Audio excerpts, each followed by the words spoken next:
നസ്രായനീശോ ഉയർത്തെഴുന്നേറ്റു, ഹല്ലേലൂയ പാടാം. നസ്രായനീശോ ഉയർത്തെഴുന്നേറ്റു, ഹല്ലേലൂയ പാടാം. മോക്ഷപ്രകാശമായി മിശിഹായുയർത്തപ്പോൾ മോചന സംഗീതം വാനിലും കേട്ടല്ലോ. കല്ലറയിൽ തിരയരുതേ, ഉയർത്തെഴുന്നേറ്റവനേ, ജനതകളണിയണിയായി ഹല്ലേലൂയ പാടിടട്ടെ. യേശുവിന്റെ ഏറ്റവും പ്രിയമുള്ള കുഞ്ഞ്, ലൂക്ക 24:5. അവർ ഭയപ്പെട്ട് മുഖം കുനിച്ചു. അവർ ഭയപ്പെട്ട് മുഖം കുനിച്ചു.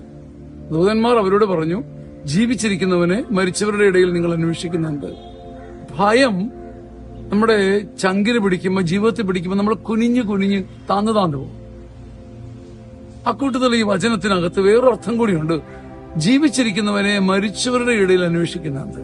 ഭയത്തിന്റെ മേഖല തന്നെ മരണമാണ്. ഭയം കൊണ്ടുള്ള അന്വേഷണം, ഭയം കൊണ്ടുള്ള ഭക്തി, ഭയപ്പെട്ടുള്ള ഭക്തി ഒരിക്കലും ജീവിച്ചിരിക്കുന്നവരിലേക്ക് എത്തുകയില്ലെന്ന് കൂടിയുണ്ട്. ഭയപ്പെട്ട് മുഖം കുനിക്കുന്നവർ കല്ലറയിലേക്ക് പോകുമെന്നല്ലാതെ കല്ലറയിൽ നിന്ന് ഉയർത്തവന്റെ അടുത്തേക്ക് പോകില്ല. നമ്മുടെ ഭക്തി പോലും ചിലപ്പോൾ ഭയമാകാം. പേടിച്ചിട്ടും ഭയപ്പെട്ടിട്ടും കർത്താവിനെ ആരാധിക്കുക, തേടുക, വചനം വായിക്കുക, ഇതൊന്നും ജീവിച്ചിരിക്കുന്നവരിലേക്ക് എത്തുകയില്ല. അതുകൊണ്ട് നാം നിലംപരിശാക്കേണ്ട മരണമെന്ന് പറയുന്നത് നമ്മുടെ ഭയമാണ്. പ്രകാശിക്കുന്നവന്റെ മുഖത്തേക്ക് നോക്കി ആദ്യം ഭയം മാറ്റിയാൽ ജീവിച്ചിരിക്കുന്നവനെ എന്തിലും ഏതിലും കാണാൻ പറ്റും. ആമേൻ, ആമേൻ.